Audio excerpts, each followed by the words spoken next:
하반기를 시작하는 7월 첫 번째 주간인 이번 주 성서일과 벼의 열쇠말은 변화입니다.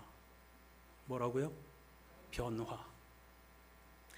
저는 이번 주에 주어진 말씀들을 읽으면서 You are the new day, 당신이 바로 새날입니다 라는 노래가 생각났습니다. 영국의 남성 6인조 아카펠라 그룹인 킹스 싱어즈의 대표곡이라고 할 수 있죠. 1968년에 창단한 이래 지난 60년 가까이 수많은 멤버가 교체되면서 이 곡을 새롭게 해석하였습니다. 당신이 바로 새날이란 제목에서 새날은 새로운 시대 혹은 새로운 존재라는 뜻입니다. 그런데 새로운 하루가 시작되었기 때문에 우리가 저절로 새로운 존재가 되는 것이 아닙니다. 그것은 바울의 표현에 의하면 도리어 낡아지는 과정이라고 해야 하겠죠. 여러분, 미안하지만 어제보다 오늘 하루 더 낡아지셨습니다. 따라서 새날이란 선구자 혹은 개척자라는 의미입니다. 그런데 여기에는 조건이 있습니다. 이 노래의 가사에서 핵심은 당신이 새로워지고 있다는 사실을 나에게 증명할 수 있다면 당신은 나의 인생의 선구자이며 개척자입니다. 이런 뜻입니다. 당신이 새로워지고 있다는 사실을 나에게 증명한다면 당신은 나의 희망이며 나의 등불이며 나의 모델입니다. 이 부분까지만 30초만 들어보겠습니다. You are the new day. You are the new day. I will love you more than me and more than yesterday.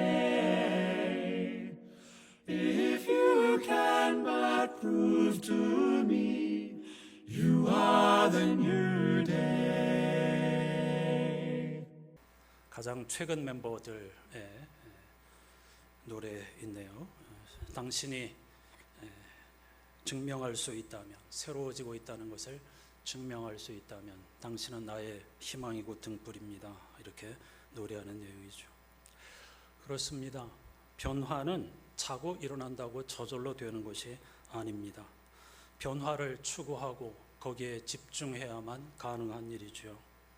바울은 그것을 데살로니가 전서에서 항상 기도하라 라는 짧은 문장으로 정리했습니다. 구약으로 말하면은 잠언과 같은 경구인데요. 바울이 생활하던 당시에 살던 당시 그리스 로마 사람들은 인생의 교훈을 이렇게 짧은 단문으로 정리하여서 많은 후배들과 어린 아이들을 교육하였습니다. 그 흐름을 따라서 바울이 기독교의 진리 그리고 우리가 무엇을 어떻게 하며 가야 하는가를 항상 기도하라, 이 짧은 경고로 정리한 것이죠. 사람들은 의아하게 생각합니다. 하나님께서 우리에게 너무 무리한 요구를 하신다. 인간이 어떻게 항상 기도만 하고 살 수 있는가? 하루 종일 기도하라는 말인가? 그러면 언제 돈 벌고 언제 공부하고 언제 살지? 이렇게 질문하기도 하죠. 항상 기도하라는 것은 일상에서 우리가 공기를 마시듯 숨을 쉬듯 성스러움에 시간을 온통 집중하라는 뜻입니다. 꼭 우리가 골방에 앉아서 무릎 꿇고 두 손을 모으고 정해진 기도문으로 하라는 것이 전혀 아닙니다. 시간을 어디에 집중할 건가? 거룩, 구별된 삶, 성스러움에 온통 집중하라, 그런 뜻입니다. 이번 달 주보 체계집에 소개할 한동일 전 신부님, 이미 오래전에도 소개를 하였었습니다. 그가 우리에게 말하는 것이라는 책의 한 문장을 읽어보겠습니다. 여기서 그는 당연히 예수 그리스도입니다. 지난달에 송민원 목사님이 우리에게 들려주는 예수 그리스도의 말, 이런 제목이었는데 거의 똑같은 제목이라고 할 수 있겠습니다. 한동일 전 신부님, 예수 그리스도께서 우리에게 말하는 것, 당부, 여러분은 화면을 보시면 되겠습니다. 주보글씨가 좀 작으니까 준비를 하였습니다. 나 주 너희 하느님이 거룩하니 너희도 거룩한 사람이 되어야 한다. 레위기 19장 2절 말씀이죠. 거룩에 집중하라는 뜻입니다.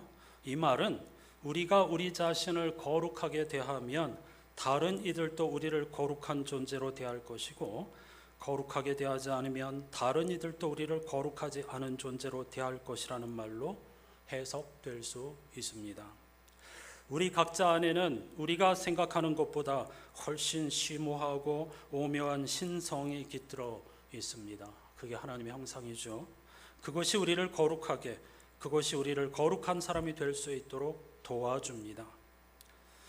그런데 거룩한 사람이 되기까지는 과거에 속하려는 나, 습관적 그리고 익숙한 것들에 머무르려고 하는 나와 새로운 길, 변화를 추구하려는 나 사이에서 끊임없는 갈등과 몸부림을 겪기 마련입니다. 이런 과정을 지극히 정상이라는 뜻이겠죠.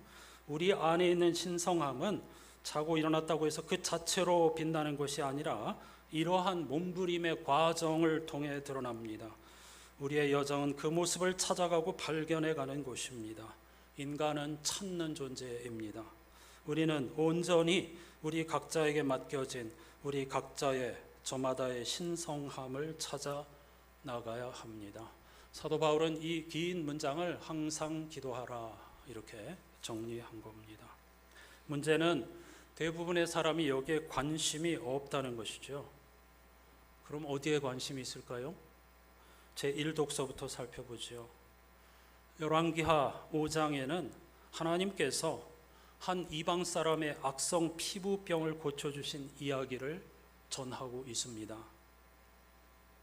그의 이름은 나아만이고 당시 이스라엘과 전쟁을 벌이던 아람의 군대 사령관으로서 왕이 아끼는 아람의 권력자, 오늘날로 말하면 강대국의 실력자, 고위 관료였습니다.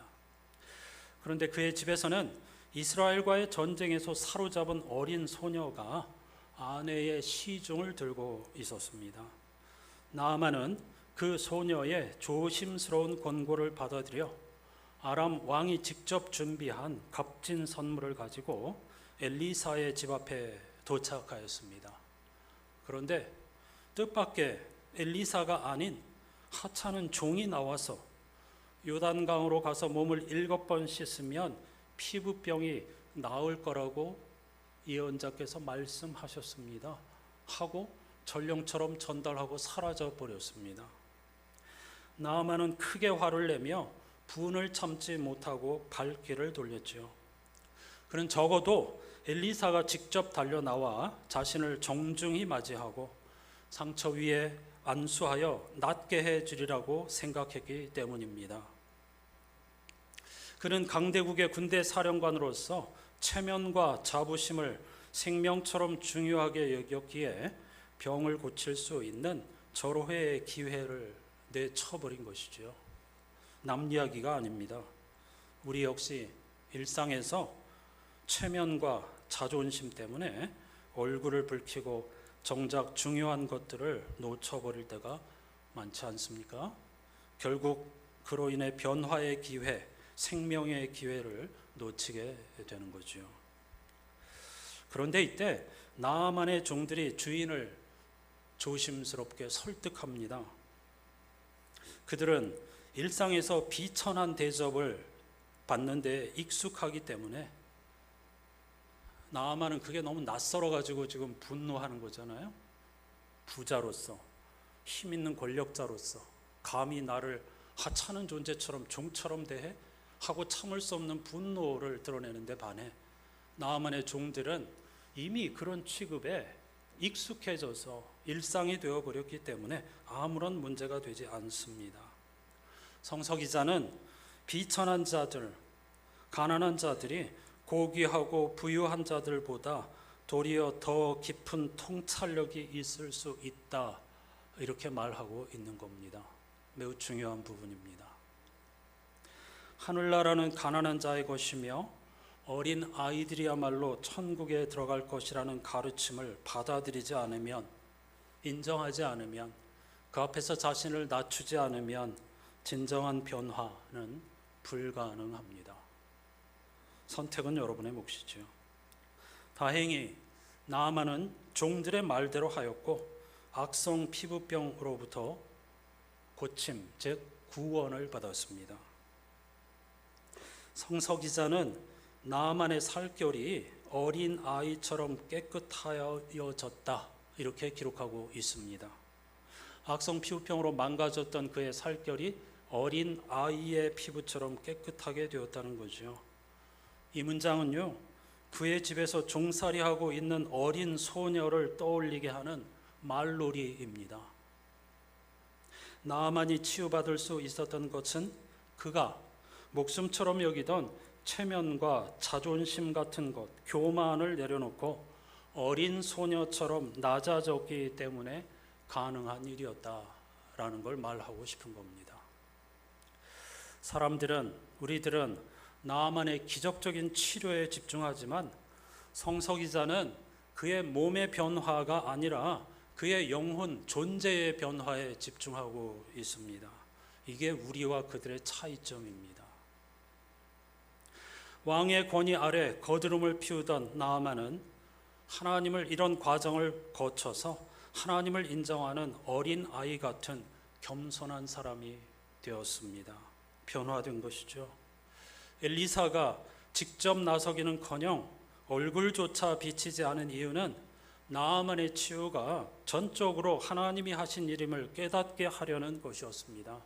만일 엘리사가 안수하여 고쳐줬다면 나아만은 하나님이 아니라 엘리사가 나의 병을 고쳐줬다고 생각했을 겁니다. 그것이 아니기 때문에, 우리를 구원해 주시는 분은 하나님이시기 때문에 엘리사가 의도적으로 자신의 모습을 감춘 것입니다. 따라서 엘리사는 나아만이 나은 후에 가져온 선물조차도 거절하였습니다. 오해를 피하기 위해서 말이죠.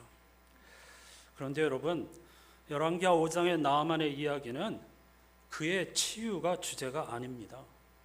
악성 피부병에 걸린 한 사람이 기적적으로 구원을 받았다, 그런 이야기 하고 싶은 것이 전혀 아닙니다.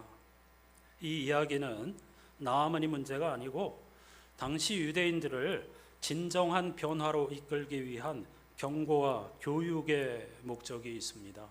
즉, 하나님은 그들이 잘못 생각한 것처럼 이스라엘만의 하나님이 아니라 이방인의 하나님도 되신다는 겁니다. 어떤 한 인간이 아니라 하나님께서 나아만을 피부병으로부터 구원해 주셨다는 것은 여호와 하나님이 이스라엘만의 하나님이 아니라 온 세상을 구원하시는 분이라는 선포입니다. 부자들만 구원하시는 것이 아니라 가난한 사람들도 구원하시는 분이라는 뜻입니다. 믿는 사람만 구원하는 하나님이 아니라 믿지 않거나 우상을 섬기는 이들에게도 구원의 기회가 열려 있다는 뜻입니다. 하지만 우리는 이러한 하나님의 크심을 원천적으로 부정하고 차단해버리고 거부함으로써 하나님을 내가 설정한 어떤 조건에 가두려고 합니다. 이러한 편견을 뛰어넘어야 한 분 하나님의 나라를 유업으로 받을 수 있는 것이죠. 복음서 본문은 전도 여행에서 돌아온 제자들의 이야기입니다. 본문을 읽어보면 누가복음 10장입니다. 제자들은 몹시 흥분해 있습니다. 왜냐하면 예수 그리스도의 복음, 하나님 나라가 시작되었다는 사실을 열심히 선포했는데 병자도 고침을 받고 심지어 악한 영들이 예수의 이름 앞에 벌벌 떨며 항복하더라는 것이죠. 흥분하고 자랑하는 제자들을 향하여 예수께서는 다 안다, 그건 당연하지, 그게 바로 하나님 나라의 능력이란다, 사람들을 악한 영으로부터 그리고 우리를 회방하는 온갖 불편한 것들로부터 구원해 주시고 자유와 평화로 인도해 주시는 것이 바로 하나님의 능력이란다 라고 말씀하시면서 아주 중요한 이야기를 하셨습니다. 귀신들이 너희에게 굴복한다고 해서 기뻐하지 말고 너희의 이름이 하늘에 기록된 것을 기뻐하라고 말이죠. 촌철살인 같은 표현입니다. 귀신들이 너희에게 굴복한다고 해서 기뻐하지 말고, 사람들이 관심을 갖는 것은 온통 이런 것들입니다. 너희의 이름이 하늘에 기록된 것을 기뻐하라. 사람들은 세상에서의 성과와 성취를 중요하게 여깁니다. 거기에서 오는 사람들의 인정도 목숨만큼 소중하게 여깁니다. 어찌 보면 그걸 위해 평생을 다 소진하는지도 모릅니다. 자랑과 사람들의 인정 말이죠. 그런데 교회 공동체도 그런 것들을 위해 무한 경쟁을 하다가 무너졌습니다. 문제가 뭔지, 핵심이 뭔지, 진정 교회가 추구해야 할 것이 무엇인지를 관역을 잃어버렸기 때문입니다. 수많은 교회가 오늘날도 마찬가지로 더 많은 사람과 더 많은 풍부한 예산을 가진 안정적 환경을 추구하고 그것을 하나님의 은혜라고 생각합니다. 조심해야 합니다. 이게 전통적 지혜의 약점입니다. 큰 교회, 하나님의 축복의 증거. 개척교회, 그가 뭔가 많이 부족하다는 증거. 목사의 능력이나 아니면 그 교회가 아주 약하고 보잘것없다는 증거. 그러니까 작은 교회인 거야. 큰 교회는 하나님의 은총을 받아서 큰 교회가 된 거야. 이게 인간의 착각입니다. 그렇지 않습니다. 흔들리면 안 됩니다. 교회는 하나입니다. 모두 다 하나님의 교회이고 거룩한 교회, 구별된 교회입니다. 저는 큰 교회 목사가 전혀 부럽지 않습니다. 저는 말씀에 집중하고 매주 예배를 위해 준비하며 흥분하는 것이 저의 행복 그 자체입니다. 여러분과 함께 예배 드릴 수 있고 희미하지만 기독교 진리의 세계, 성서의 세계를 더듬어 찾아가는 그 과정 그 자체가 생명이고 구원이고 행복이고 자랑입니다. 주님은 이렇게 말씀하신 겁니다. 너희가 하나님을 위해 하는 일이 아니라 하나님께서 너희를 위해 하시는 일, 바로 그것이 너희가 기뻐해야 할 일이란다. 이 문장을 반드시 기억하시기 바랍니다. 대부분의 교회가 우리가 하나님을 위해 하는 일에 집중하고 그걸 경쟁하고 자랑합니다. 교회는 거기에 집중하는 공동체가 아닙니다. 하나님이 예수 그리스도를 통해서 우리에게 하신 일에 집중하는 겁니다. 작으면 어떻습니까? 예산이 부족하면 어떻습니까? 덜 먹고 덜 쓰면 되는 거죠. 그게 우리를 구원합니까? 그렇지 않음에도 불구하고 수많은 교회가 거기에 생명, 목숨을 걸고 있다는 것이죠. 그러니까 변화와 점점 멀어지는 겁니다. 하나님의 나라와 점점 멀어지는 겁니다. 그런 큰 것들만 부러워하고 쫓아가려고 하니까 안 되는 겁니다. 다시 말씀드립니다. 우리가 집중해야 할 것은, 그리고 우리가 기뻐해야 할 것은 하나님께서 예수 그리스도를 통해 우리에게 하신 일, 그리고 하실 일입니다. 거기에 집중하는 것이 핵심이고 성도의 정체성입니다. 오늘 본문 갈라디아서의 바울은 어느 복음서의 상황보다도 화가 나 있습니다. 갈라디아 교회 성도들이 거짓 스승들의 가르침에 크게 흔들리고 있기 때문입니다. 한마디로 은혜에 의한 구원을 고백하는 것은 좋지만 그래도 할례는 받아야 안전하다는 가르침입니다. 바울은 흔들리는 그들을 향하여 은혜로 얻은 구원을 어떻게 그렇게 쉽게 저버리고 율법주의로 돌아갈 수 있느냐고 꾸짖고 있는 겁니다.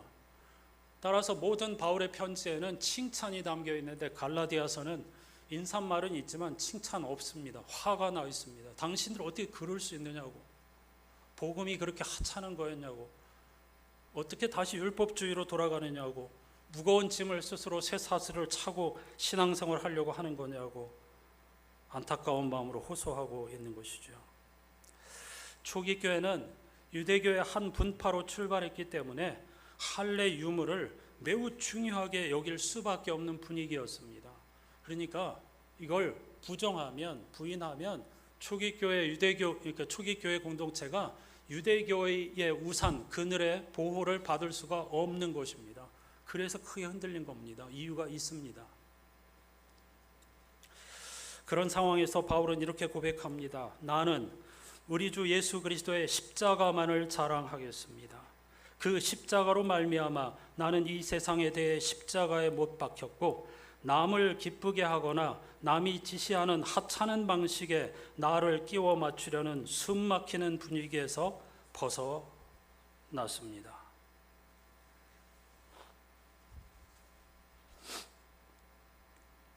여러분, 우리는 예수를 믿으면서도 세상이 전부인 것처럼 살아갑니다. 그리고 세상의 가치를 따라 살아가죠. 바울의 표현대로 남을 기쁘게 하거나, 남을 기쁘게 한다는 말은 무슨 뜻입니까? 남의 인정을 목숨처럼 여긴다는 뜻입니다. 사람에게 인정받는 것, 혹은 남이 지시하는 하찮은 방식에 나를 구원할 수 없는, 진정한 생명으로 이끌 수 없는 그런 세상의 방식에 나를 끼워 맞추려는 숨막히는 분위기로부터 나는 자유를 얻었습니다. 이렇게 고백하고 있는 거죠. 참 멋진 고백이 아닙니까? 여기서 바울은 성도인 우리에게 무엇이 핵심인지, 무엇이 문제인지 정확히 짚고 있습니다. 할례를 받고 안 받는 것이 문제가 아니라, 초기교회 사람들에게는 할례지만은 오늘 우리들에게는 사람의 인정 혹은 성공의 표지라고 할 수 있습니다. 교회 공동체 안으로 범위를 좁혀보면 직분이라고도 할 수 있습니다. 직분을 받고 안 받고가 문제가 아닙니다. 신앙의 연륜이 긴가 짧은가가 문제가 아닙니다. 새 교회인가 오래된 교인인가가 중요한 것이 아닙니다. 개척 멤버인가 아닌가가 중요한 것이 아닙니다. 노인이냐 어린 아이냐가 중요한 것이 아닙니다. 그것을 할례를 받고 안 받는 것이 문제가 아니라고 했습니다. 큰 교회냐 작은 교회냐가 문제가 아닙니다. 그것을 할례를 받고 안 받는 것이 문제가 아니라고 했습니다. 뭐가 중요하다고요? 그리스도 안에서 새로운 사람이 되는 것. 고린도후서 5장 17절처럼 말이죠. 하나님이 창조하신 새로운 존재로 신앙생활의 과정과 더불어서 적어도 비례적으로 변하고 있느냐가 핵심이라는 것입니다. 여러분은 주님 안에서 날마다 새롭게 창조되고 있습니까? 한 가지만 생각해 보죠. 변화라고 하는 단어는 죽음을 제외하고는 말할 수 없습니다. 죽음은 우리 인생에서의 결정적인 변화이지요. 여러분, 7월 새 달이 시작되면서 우리 개인의 차원에서는 죽음이 한 걸음 다가왔고, 창조의 관점에서는 종말이 한 걸음 다가왔습니다. 이걸 부정하는 분은 없겠죠. 사람들은 종말을 흔히 지구의 멸망이고 끝이라고 말하지만, 그래서 두려워하고 오지 않았으면 하고 생각하지만, 하나님 나라 백성인 우리들에게 종말은 끝이 아닙니다. 창조의 완성, 구원과 생명의 완성의 순간입니다. 보통 사람들은 종말이 다가오고 있다고 말합니다. 미래의 일이라는 거죠. 그리고 우리의 뒤가 아닌 앞에, 아직 다가오지 않은 것이니까 앞에 놓여 있다고 생각합니다. 이게 세상 사람들의 사고방식입니다. 하지만 구약 성서 시대의 사고방식은 종말이 정반대로 우리의 앞 미래가 아니고 저 뒤에 놓여 있습니다. 과거에 속한 일입니다. 잘 이해가 안 되죠. 우리는 과거, 현재, 미래라고 하는 시간의 공식에 이미 완전히 사로잡혀 있기 때문입니다.